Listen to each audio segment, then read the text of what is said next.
Turning Tides is an AntiKs Entertainment affiliate. You can find us on social media at The Turning Tides Podcast on Instagram, Facebook, and YouTube, and at Turning Tides Pod on Twitter. For more information, or if you're interested in sponsoring the podcast, please contact us at theturningtidespodcast@gmail.com. Thanks for listening. Warning: this episode of Turning Tides contains depictions of war, murder, violence, torture, and sexual assault. Our army was vanquished by the Swedes. That is incontestable. But one should remember what sort of army it was. They had never seen any field fighting, especially with regular troops. The other regiments consisted of raw recruits, both officers and soldiers. Besides that, there was the Great Famine. In brief, it was like child's play for the Swedes. One cannot then be surprised that against such an old, disciplined, and experienced army, these untried pupils got the worst of it.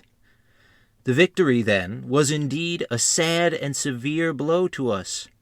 It seemed to rob us of all hope for the future, and to come from the wrath of God. But now, when we think of it rightly, we ascribe it rather to the goodness of God than his anger. For if we had conquered then, when we knew as little of war as of government, this piece of luck might have had unfortunate consequences. That we lived through this disaster, or rather this fortune, forced us to be industrious, laborious, and experienced. Tsar Peter I, following the Russian army's defeat at Narva. Charles had just crossed the Dwina River and delivered defeat to the main Saxon army opposing him. The Saxons, however, were able to retreat in good order, and since the Swedish cavalry was still not over the river, Charles was unable to pursue his defeated enemy. Prior to this crossing, the King of Saxony and Poland, Augustus I, was able to come to a mutually beneficial agreement with Tsar Peter I. The Treaty of Bersin gave large amounts of money to Saxony and also provided a Russian army corps to the Holy Roman Elector.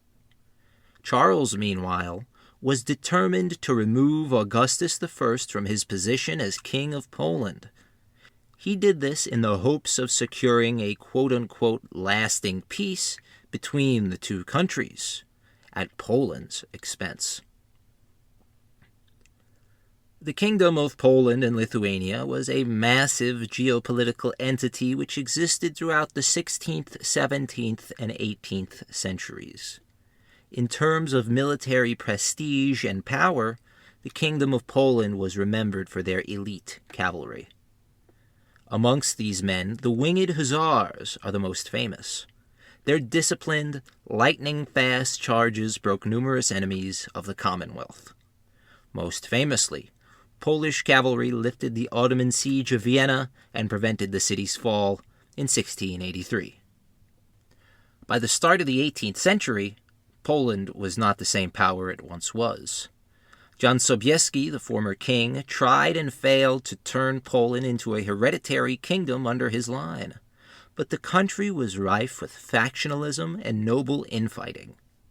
Each nobleman acted as a government unto themselves, and made decisions to increase their own wealth at the expense of the Polish state as a whole. Following the death of Sobieski, Augustus I of Saxony exploited the corrupt nature of the Polish government in order to become the elected monarch after he bribed and cajoled enough Polish nobles into supporting him. R. Ernest and Trevor N. Dupuy dubbed Augustus, quote, one of the least attractive figures in world history, unquote. This is a serious understatement. While being duplicitous, calculating, ambitious, and conniving, Augustus was also an infamous womanizer. He supposedly fathered upwards of 350 illegitimate children or more. Amongst these children, he took one of his natural daughters as a mistress. Charles and his army moved into Courland, where the first of many diplomatic alarm bells began ringing all across Europe. This was especially true of Sweden's maritime allies, the English and the Dutch, who felt the invasion of Polish Courland would upset their shipping interests in the Baltic. Additionally, the heavy-handed way Charles exploited the people of Danzig irritated many in the Free City. Charles and his army spent the rest of the year clearing Courland of Saxon and Polish resistance. They scored numerous small victories against their foes. In April of 1702, Charles officially invaded the Duchy of Lithuania with the objective of assisting the Sapieha family, who were in the middle of an undeclared civil war with other Lithuanian nobles. He captured the Lithuanian capital of Vilnius by assault. This breach of the duchy's autonomy and neutrality alienated many Lithuanian nobility and caused them to side with Russia. A month later, Charles stormed the Polish capital of Warsaw and took it without a fight. Very rapidly, most of Poland came under Swedish possession, but the Saxon army refused battle and maintained their strength. The Saxons and their Fabian tactics were frustrating the Swedes, who were trying to force a decisive engagement. Following his defeat at the crossing of the Dwina, Augustus fell back to Poland's second city, Krakow. Here his army rested, trained, and awaited reinforcements. Even though Charles and Augustus fought over Poland, the Polish state was technically not at war with Sweden. This neutrality lasted for years, in spite of the numerous campaigns, battles, and sieges which occurred on Polish territory. Nobles within Poland each had their own loyalties. There were pro-Saxon nobles who remained loyal to Augustus, as well as anti-Saxon nobles who sought the aid of Charles. One of the nobles who belonged to the pro-Saxon faction was Prince Hieronym Lubomirski. He was the leader of over 7,000 cavalry, which was a large part of the Polish crown army. This force combined with the Saxons to form a mighty host of over 24,000 men. The Swedes under Charles had about half this number. In July of 1702, these two armies ran into each other outside the town of Glaeser. The Swedes deployed in a traditional battle line, with two large cavalry contingents protecting their flanks. The Saxon-Polish army was set up in a similar way, with the exception of the Polish Crown Army's cavalry, which crowded the Saxon-Polish right. For 2 hours, Charles awaited an assault from the vast army at his front, but none materialized. Charles soon realized he would have to push the issue. He recognized the lack of maneuverability in the Saxon position, and decided to redeploy his army so that his left was greatly extended at the expense of his center and right. Additionally, dispersed amongst the Swedish cavalry on their left were a number of pike and musket-armed infantry. This was almost an exact imitation of the tactics employed by Julius Caesar during the Battle of Pharsalus in 48 BCE during the Roman Civil War against Pompey. As in that battle, the Polish cavalry hoped for an early victory. The winged hussars and dragoons of Poland charged bravely, but they made no headway when confronted by Swedish pike, shot, and lance. Casualties amongst the Poles continued to mount, and soon they were running headlong from the fight. They retreated through their Saxon allies. This ruined the cohesion of many units. The Swedes chased the fleeing Poles and ran directly into the Saxon right, where a brutal melee ensued.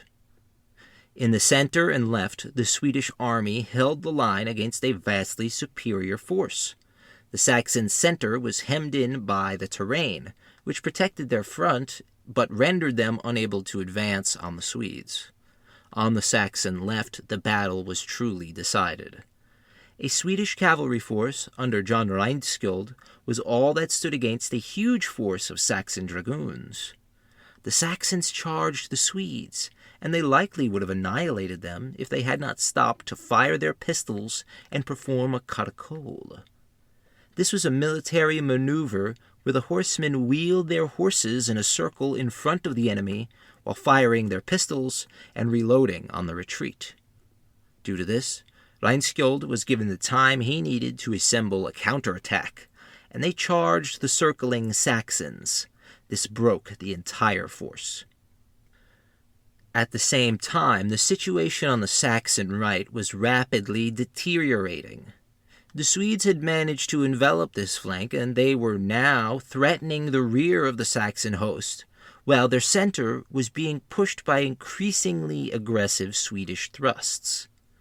Rather than risk further destruction, the Saxon general wisely pulled his forces out. They successfully extricated themselves, in spite of Swedish pursuit. Once more, the Saxon army was defeated but not destroyed. At the cost of 1,000 Swedes, 4,400 Poles and Saxons were made casualties. Additionally, the Swedish army captured all the Saxon baggage and artillery. Amongst the loot was the tent of Augustus, which he had originally looted from the Ottoman Sultan. Overall, the Battle of Glaeser showed that the rapid, all-encompassing victories which Charles had relied on thus far were not materializing in the Polish campaign. It also showed that the professionalism and aggressiveness of Swedish arms were more than a match for the superior manpower of Saxony and Poland. In either case, the Battle of Glaeser is considered a hallmark victory for Charles, since it proved his worth as a strategic commander. He did not simply rush headlong into the fight. He was a true master at recognizing terrain disadvantages and capitalizing on poor moves by his enemy. For example, his decision to redeploy his men in the face of a hostile army could be considered reckless. But this move proved a genius on the battlefield and was the sole reason Swedish arms were successful that day. One politically important casualty of the battle was the Duke of Holstein-Gottorp, who was mortally wounded by a cannonball as the Swedish army began their redeployment. This was a major blow for the king personally, and the Duke's death would have consequences down the road, both for the Dukedom of Holstein and the Kingdom of Sweden. Conflicts were raging not just in Eastern and Northern Europe, but also in Western and Southern Europe. The War of the Spanish Succession raged across the globe, spawning conflicts and sub-conflicts for nearly a decade and a half. The war would decide the new King of Spain. The previous monarch, Carlos II, was incredibly inbred. He died at around the same time as Swedish forces claimed victory at Narva. Battle lines were quickly drawn. France and their allies were on one side, while a grand coalition of nations, which included England, the Netherlands, and the Habsburg Empire, were on the other. Swedish involvement on either side could have changed the conflict completely. This created a new geopolitical minefield for Charles and his precarious empire. Following the Battle of Glaeser, Augustus searched for peace with Charles. Charles rejected all of his terms. He claimed this was in the hopes of gaining a more quote-unquote permanent peace settlement through the destruction of Poland's ability to wage war. Augustus still had the majority of the nobility on his side, so Charles felt that he had to continue his campaign of coercion, violence, and diplomacy. Otherwise, any peace signed would only be temporary. He wanted to invade Saxony directly, but both sides of the War of the Spanish Succession were extremely worried about the possibility of an undefeated Swedish army entering the heart of Germany. As peace negotiations fell apart, Charles moved on to Krakow, which was captured by the end of July 1702. This occupation of Poland's second city would not last long, and possession of Krakow would be up in the air in the coming years. Behind the Swedish advance, the Polish population began to bristle at the breach of their autonomy. Charles now found himself in a similar position to that of his grandfather, Charles X. He was confronted by the recalcitrant peasantry of Poland, who began a war of national liberation against their Swedish occupiers. Guerrilla raids, ambuscades, and highway robbery were the norm in the Polish countryside. Polish light cavalry was especially effective at causing havoc amongst the Swedish supply system. Charles did not abide any rebelliousness from the Poles. He began a campaign of systematic terror and murder against the civilian population. Charles wrote of these operations, saying, quote, "I hear that our men are being attacked. It would be best that those who cause this be destroyed through plundering and burning, even those who, guilty or not, find themselves living at the spot of occurrence. On our end, we have burned down at least 3 or 4 villages and a large farmstead. Every location where the foe can be found is burnt down. Recently, I had a whole town reduced to ashes and the inhabitants strung up." Unquote. Michael Glaeser writes, quote, "Letters and journals of officers such as Reinskjold reveal even more brutal reprisals against the local populace." Unquote. The next major engagement between Saxon-Polish forces and the Swedish would occur at Pultusk in April of 1703. Charles was at the head of 2,100 cavalry when he encountered almost 6,000 Saxons defending the river island city of Pultusk. The Saxon commander became incredibly skittish when he discovered Charles XII was bearing down upon his infantry. He made a severe tactical blunder when he attempted to withdraw his forces over the river and into the city proper. Charles once again recognized the precarious position in which the Saxons had placed themselves, and he launched his cavalry contingent without infantry support against the retreating foe. The results were stunning. Swedish cavalry had caught up to the Saxon army before they could properly extricate themselves. This resulted in about half the Saxons being trapped on the wrong side of the river. In no time at all, the Swedish cavalry was utterly victorious, and Saxons were falling back in panic across the only functional bridge to the city, which collapsed and drowned hundreds of routed soldiers. This opened up the road to Thorn, one of the major fortresses in northwest Poland, which was defended by 6,000 of the most elite of the Saxon army. In order to take Thorn, a siege would have to be executed. Sieges were commonplace for the era. In the Great Northern War, there were 70 separate sieges. The siege of Thorn would drag on for months, as the garrison of the city put up a determined resistance to the Swedes. The length of the siege was wearing on the offensive-minded Charles. At one point, he demanded to lead a quote-unquote forlorn hope of 600 soldiers in a suicide charge in order to capture the gates of the city. He was dissuaded from doing so, but he said, quote, "Where my soldiers are, there also will I be. As for Sweden, I should be no great loss to her, for she has had little profit out of me hitherto." Unquote. Swedish siege guns began arriving in September of 1704. With these guns, the siege of Thorn became the bombardment of Thorn. In a matter of weeks, the 2,000 remaining Saxons who were a part of the city's brutalized garrison surrendered themselves. The citizens were forced to pay a massive indemnity to Sweden for the cost of the siege, and the city's walls were reduced to rubble on Charles's orders. Polish politics, meanwhile, were also heading toward a climax. Augustus attempted to call forth a sejm, or diet, of loyal Polish nobles in order to officially bring Poland into the war. This would allow Augustus access to the crown army of Poland. However, Augustus miscalculated. In response, a similar sejm was called by anti-Saxon supporters, and it was decided to remove Augustus as the king of Poland in favor of a new candidate. Upon learning of his ousting, Augustus captured and imprisoned those who were the most likely candidates, including the children of the former king, Jan Sobieski. This shocked many diplomats across Europe. Augustus had few friends left, save Peter I of Russia, who understood that the Saxon army was all that stood between him and Charles. Peter I signed a new treaty with Augustus, which granted the Holy Roman Elector 300,000 rubles annually, as well as a new army corps of 12,000 men.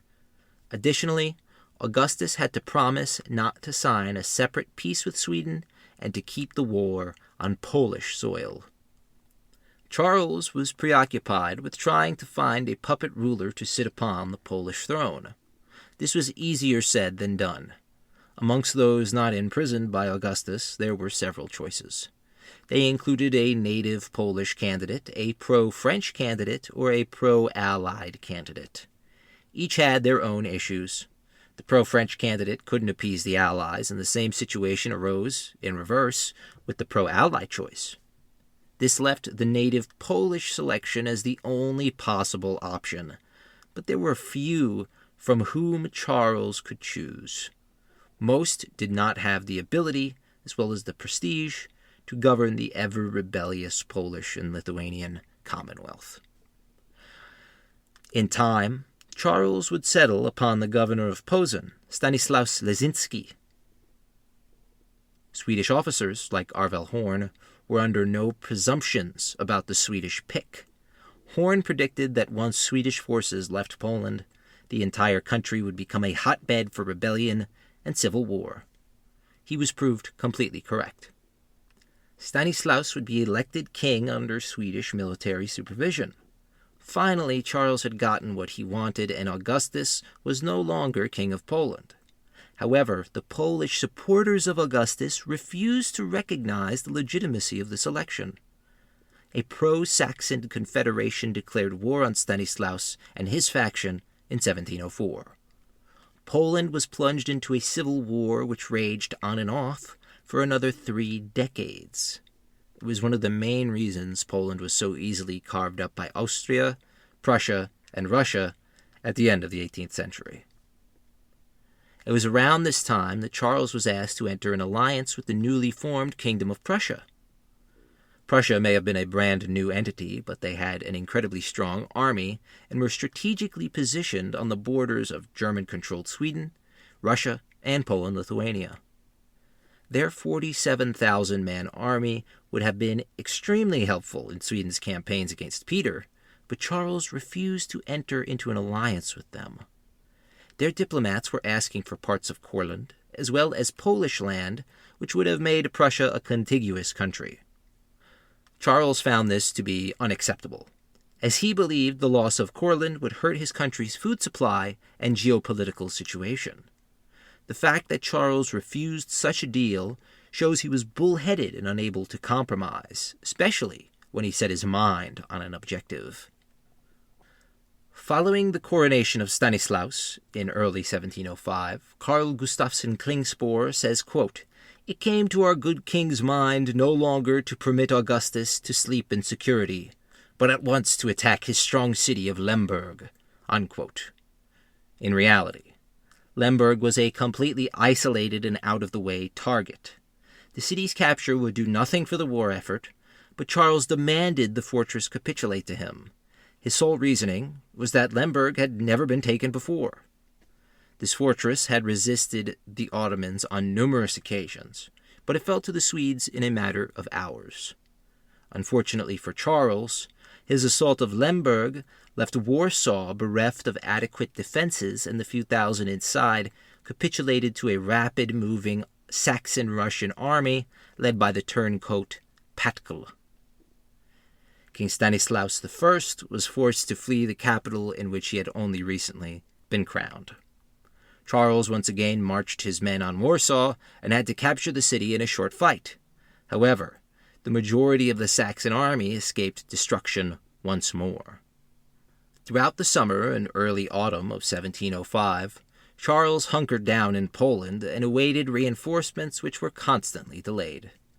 One of the few battles of note which occurred in the 1705 campaign was at Punitz. Charles was at the head of around 2,000 Swedish cavalry when he encountered over 4,000 entrenched Saxons. He refused to await reinforcements and charged his horsemen in 3 separate head-on attacks. In spite of his lack of tactical planning, the boldness of the Swedish attack forced the Saxons back, but it was at the cost of many Swedish horsemen. Of all his battles, Punitz was the least tactically sound.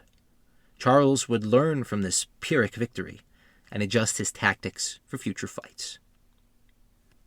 Reinforcements from Swedish Germany did not fully arrive until early 1706. Charles refused to remain in camp for much longer, and he drew up plans for a winter campaign designed to crush Russian and Saxon designs. He said that since his soldiers, quote, have enjoyed their winter quarters in the summer, it is only right that they should take the field in winter, unquote. He moved his army not a moment too soon. A Russian army of over 41,000 was invading Lithuania and moving into Poland proper. They were wintering in Grodno. Meanwhile, a Saxon-Russian force from Germany was invading Poland from the other side. The end goal was to catch Charles in a massive death grip.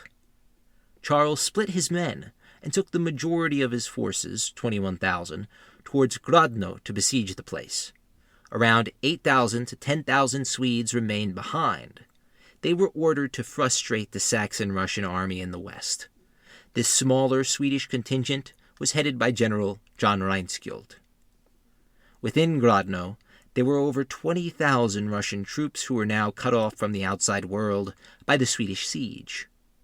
10,000 Russians died of exposure and disease inside the walled city, but they managed a daring escape south into Ukraine after several months of Swedish strangulation. As the Swedish army advanced on Grodno, Augustus, who was present with the Russian army, used this opportunity to split off from the Russian effort and head west in the hopes of combining his 7,000 with the 21,000 invading from that direction. Reinskjold was aware of this attempted merging, and he was determined to interrupt the Saxon strategy, whatever the cost. He decided to engage the 20,000 to his front around the town of Fraustadt. Upon encountering the Saxon army, the few units of Swedish infantry defending the town feigned a mass retreat. The Swedish cavalry, however, remained in place, threatening the flanks of the Saxons the entire time. As the Saxons pushed forward to chase their quote-unquote retreating enemy from the field, Reinskjold gave the signal to his infantry to charge against the Saxons. Michael Glaeser says that the Gapa tactics of Sweden were so aggressive, quote, that several battalions never fired a volley before engaging in combat, unquote. As the Swedish infantry held the enemy in the center, Swedish cavalry pushed the flanks and rear. The battle now resembled the famous Battle of Cannae, when Rome was utterly destroyed by the Carthaginians, led by Hannibal Barca. The results were completely devastating for the Saxon-Russian army. They suffered over 15,000 casualties compared to 600 Swedish casualties. When Augustus discovered the overwhelming defeat his men had faced, he retired to Krakow for the winter, where he hoped to rebuild his forces. Charles congratulated Reinskjold for his magnificent victory and named him a field marshal immediately. Charles and his army marched back into Poland and converged with Reinskjold's forces. Charles had finally decided to invade Saxony. He did this because the situation throughout the rest of Europe was playing out in the favor of the Allies. 1706 was a crucial year for the War of the Spanish Succession. At Ramiers, John Churchill, the Duke of Marlborough, leveled the French army facing him, inflicting over 15,000 casualties upon them. Meanwhile, in northern Italy, Prince Eugene of Savoy kicked the French out of the peninsula entirely at the decisive Battle of Turin. Both engagements were crucial, as they gave Charles the breathing room he needed to invade Saxony without imperiling a larger European conflict. This whole time, Charles maintained that he was fighting only to ensure peace. Many across Europe were baffled by this response. Diplomats across the continent had been trying to get a peace deal for years. Charles almost always ignored these entreaties in the hopes of quote-unquote improving his position. Many started calling Charles a tyrant and a war hawk, who only continued the conflict to increase his own glory. Michael Glaeser maintains that Charles was constantly reminding himself of the deathbed promises he made to his father and the private pledges he made to his god. Arriving in Saxony at the head of his forces, he proclaimed, quote, "The sword does not jest," unquote. He intended to remove Augustus as King of Poland fully, just as he had promised he would, and he would get Augustus to agree to it.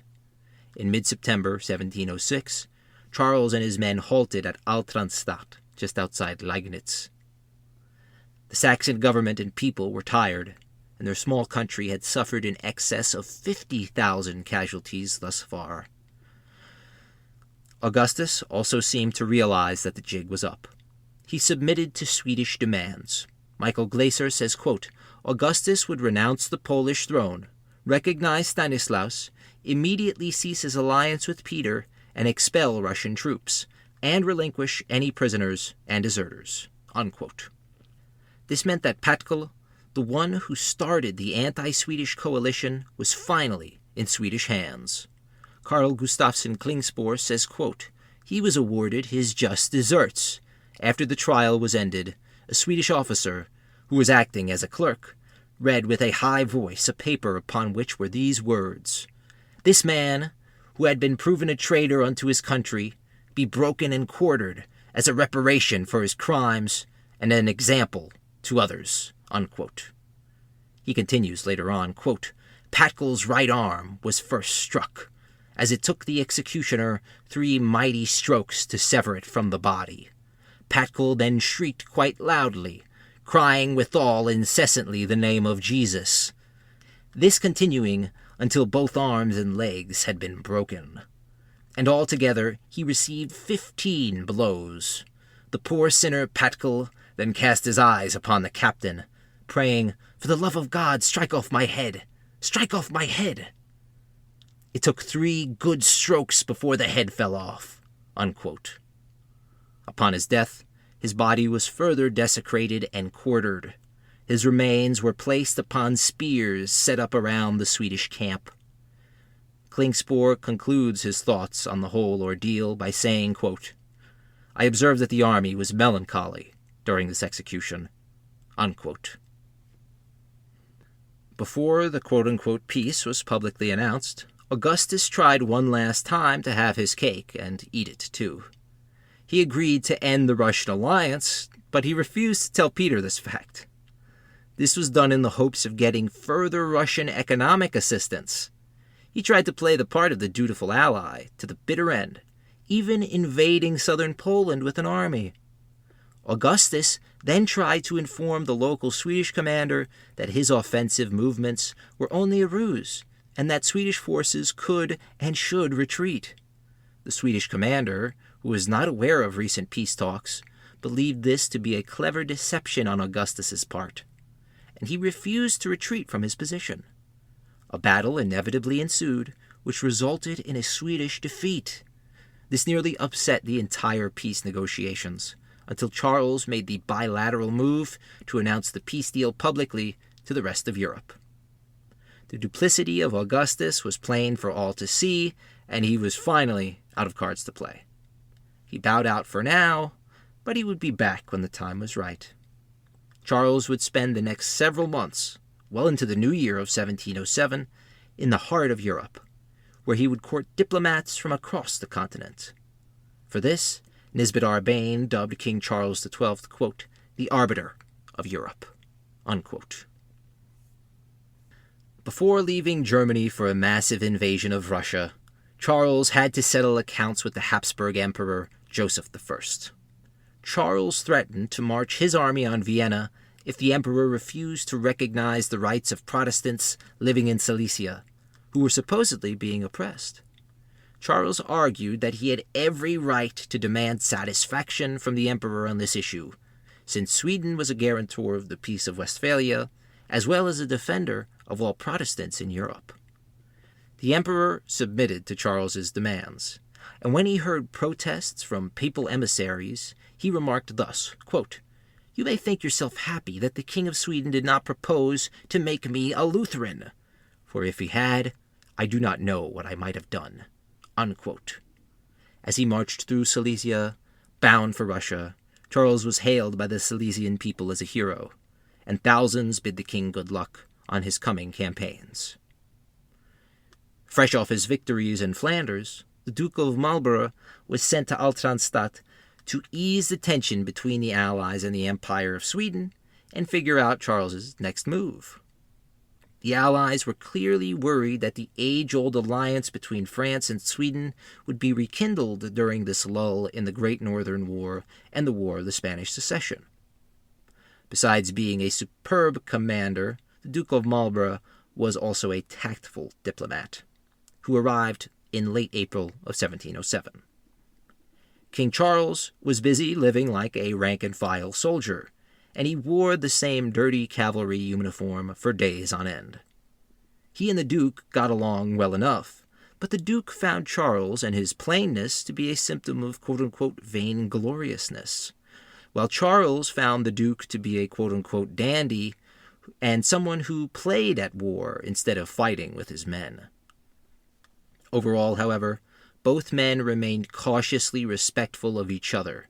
Upon arriving, the Duke said, quote, "I wish I could serve some campaigns under such a great general as your Majesty, that I might learn yet what I want to know in the art of war." Unquote. Besides this meeting, Charles met with Augustus, his cousin and former enemy. All enmity which existed between the two seemed to disappear upon their official meeting. They embraced each other like old friends, not as two leaders whose armies had fought and killed each other for over 6 years. The difference between the two men physically and aesthetically were obvious. Augustus was ostentatious and lecherous, while Charles was reserved and apathetic. Besides these courtly meetings and diplomatic formalities, Charles traveled incognito to the battle site of Lutzen, where a former Swedish king, Gustav II Adolf, fought and died for his Protestant faith during the 30 Years' War. Upon arriving at the spot where the Swedish king fell, Charles said, quote, "I have tried to live like unto him. May God in his great mercy some day grant me even such a glorious death." Unquote. During his downtime, he played chess with his officers.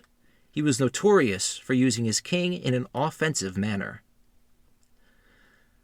Charles stayed in Altenstadt until late 1707, when he finally decided to turn east and destroy the Russian colossus that had been growing fat off Swedish lands. The peasant masses of Saxony came out in droves to see the king, who supposedly could not be killed by bullets.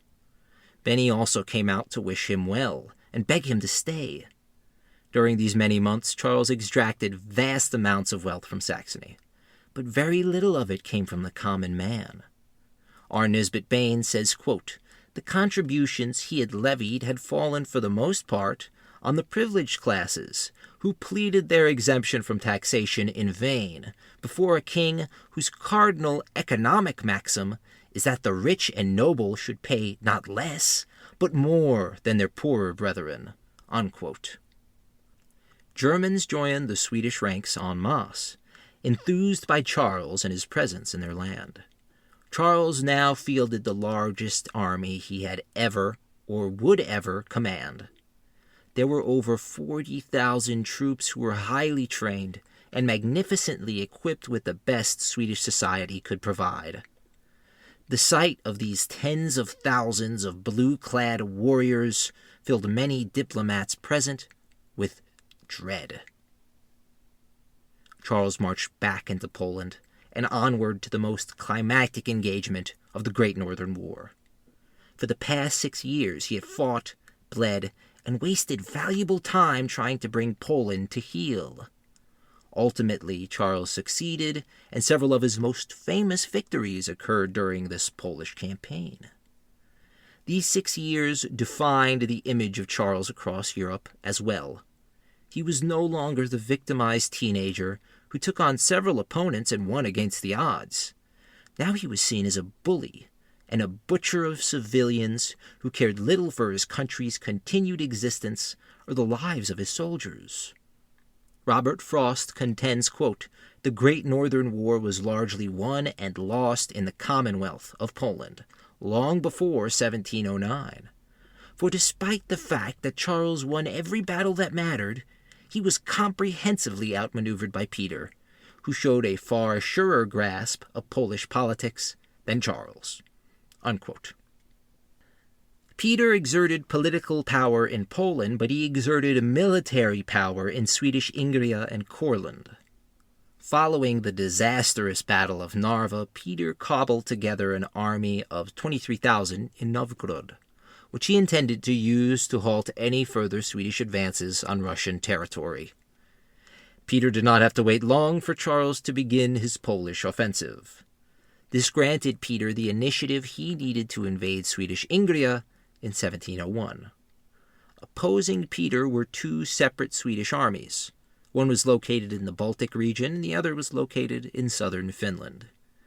Each force was equally undermanned and often lacking in supply and ammunition. The Russian plan for war against Sweden was highly influenced by the drubbing they had received at Narva. Peter gave explicit instructions to his army commanders. They were to engage the enemy only when they had overwhelming numerical superiority. If confronted by the Swedes, Russian generals were to retreat and save their army at all hazard.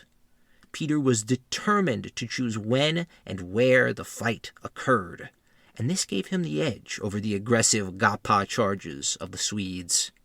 The Russians won their first victory against an outnumbered force of Swedes on December 29, 1701, at Erastfur in Livonia. Russian propaganda claimed it was a stunning defeat for the Swedes. In reality, the Russians had compelled a small brigade of Swedes to retreat while also capturing a few guns. Regardless, this bolstered Russian morale, which slowly repaired itself while Charles was stuck in Poland.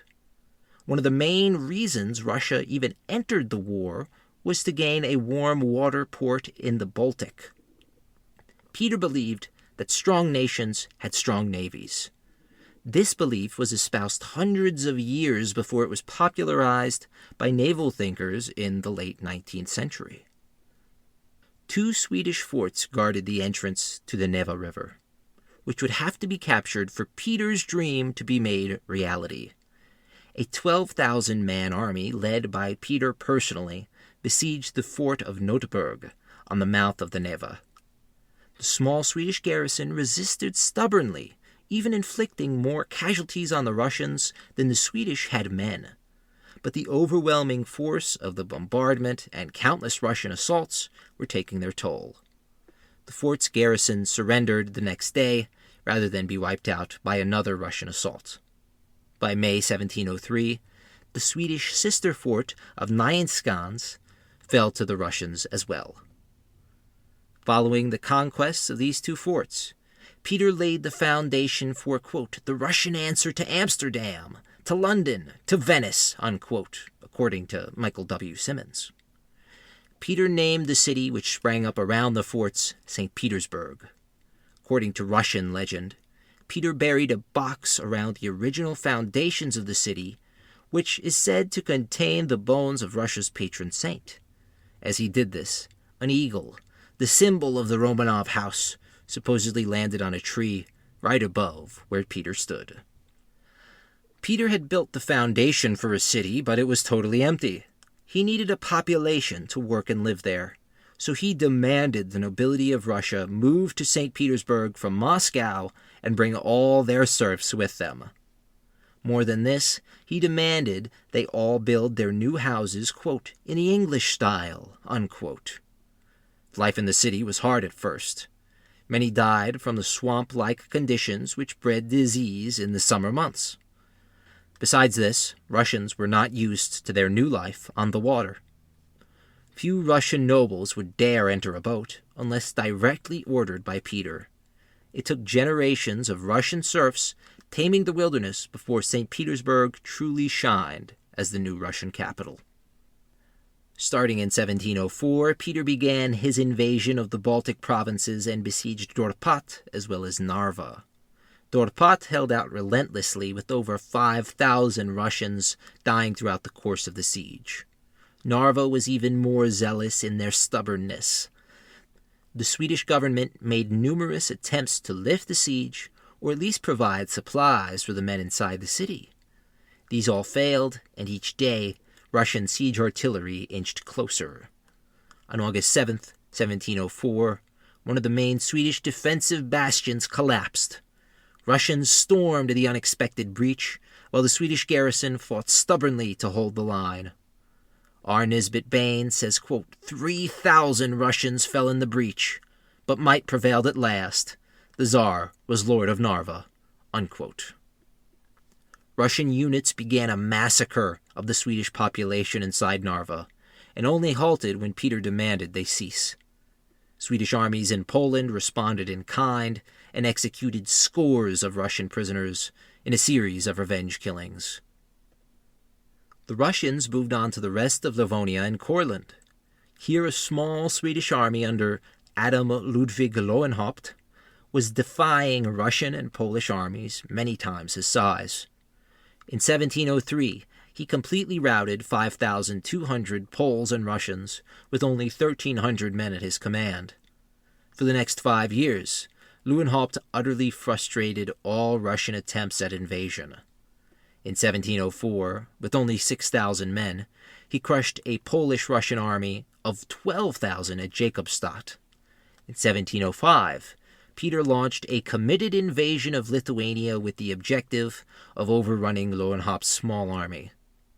At Gemmerhof, 20,000 Russians launched an impetuous attack against Lowenhaupt and his 7,000 men. The Swedish resistance was so ferocious that the Russian army was crippled and forced to retreat, but the Swedes were equally ravaged. As a result, Lowenhaupt opted to abandon Courland for the defense of Riga, one of the most important cities in the entire Swedish Empire. When Peter discovered Charles was invading Saxony, he sent armies into Poland to pillage the countryside, and they tore a path clean through central Poland before attempting to intercept Charles and his forces on their way to Russia. At the same time, Peter frantically sent diplomats across Europe in the hopes of brokering a peace with Sweden. He promised to return all the land Russia had captured, save for the Neva Valley and parts of Ingria. This would have granted Russia the seaport that they so desperately craved, and it would have returned nearly all of Sweden's lost territory on the European mainland, but Charles refused the deal outright. He felt that to lose Ingria was to lose the entire Swedish Empire. He had reason to argue such a position. Already in 1705, Russia had flexed its naval might in the Baltic, and although the engagement ended in a Swedish victory, it showed the Russians were able to be as industrious as the Swedes in the ways of war. Peter had learned much from his enemies. Defeat and adversity led him to be a better strategist. Peter adapted the Russian army into a professional force which could compete with Sweden if the circumstances were right.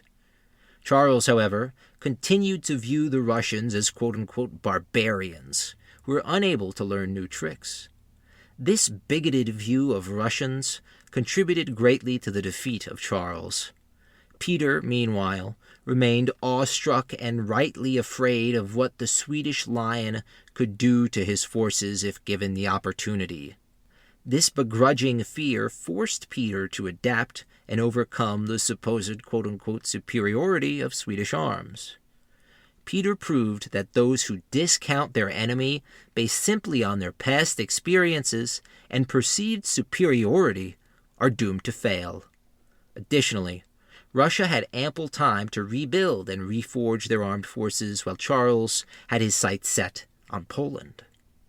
A quote by Napoleon began to ring true for Charles as he and his army faced Russian forces. Quote, "You must not fight too often with one enemy, or you will teach him all your art of war." Unquote. Charles was finally ready to crush the Russian threat which taunted his flank. At the head of his 40,000 men, he splashed his horse across the Vistula River on New Year's Day, 1708. He did not realize it at the time, but it would be the last time he crossed that mighty river, and Michael Glaeser says it would prove to be, quote, his own personal Rubicon, unquote.